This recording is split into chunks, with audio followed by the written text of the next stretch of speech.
امرالله صالح بیا عبدالله خراب کړ. ګران اوریدونکو السلام علیکم. د محمد اشرف غني په مشرۍ د دولت جوړونکي ټاکنیز ټیم په بامیانو کې خپله ستره ټاکنیزه غونډه وکړه. په دې غونډه کې خپله محمد اشرف غني لومړی مرستیال امرالله صالح او دویم مرستیال سرور دانش هم ورسره و. د دولت جوړونکي ټاکنیز ټیم د بامیانو له خلکو سره ژمنه وکړه چې له بریا وروسته به دوی ته پام کوي او د دوی غوښتنې به پوره کوي.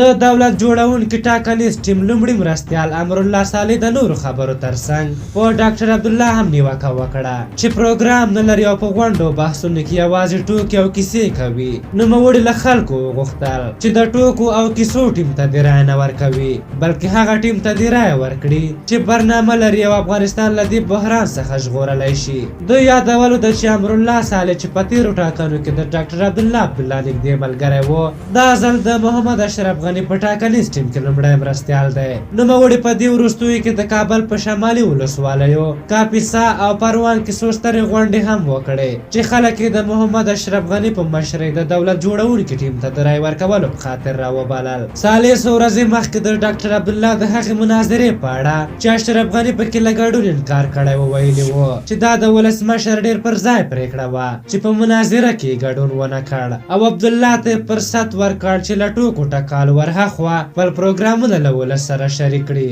خو عبدالله بیا ټوله خپرونه کې یوازې په ولسمشر نیوکې وکړې او ځان ته یې برات ورکړ. ډاکټر عبدالله چې په ټاکنو کې د اوسني ولسمشر غني مهم سیال ګڼل کېږي یوه نیوکه پرې دا کېږي چې ځانګړي پروګرامونه نه لري او په غونډو مرکو کې یوازې په ولسمشر او حکومت ریشخند وهي او په ټوکو ټکال خپل وخت تېروي. د ډاکټر عبدالله په اړه تر دې مخکې یو بل نومان ډاکټر پرامرس تمنا هم ویلي و چې د ده طرحه یې غلا کړې ده او منشور یې ترې جوړ کړی دی. امرالله صالح داسې مهال خپل پخوانی ملګری ډاکټر عبدالله نږدوي چې له ډېرو هڅو سره د جمعیت ګوند مخکښ غړي عطا محمد نور محمد اسماعیل خان او یونس قانوني هم دې ته تیار نه دي چې له عبدالله سره یو ځای شي. ویل کېږي چې دوی درې ولسمشر غني ته ورغلي وو خو دا چې غوښتنې ډېرې وې ولسمشر ورسره نه دي منلې او دا هم ویل کېږي چې عطا محمد نور که څه هم په ښکاره له ولسمشر غني ملاتړ نه دی کړی خو ویل کېږي چې په پټه له غني سره ولاړ دی او په بلخ کې د دولت جوړونکي ټیم په ګټه یوه ستره غونډه هم جوړه کړې وه. خو بیا د عطا محمد نور له څپې لیکل شوي چې دوی د یو قوي اپوزیسون په لټه کې دي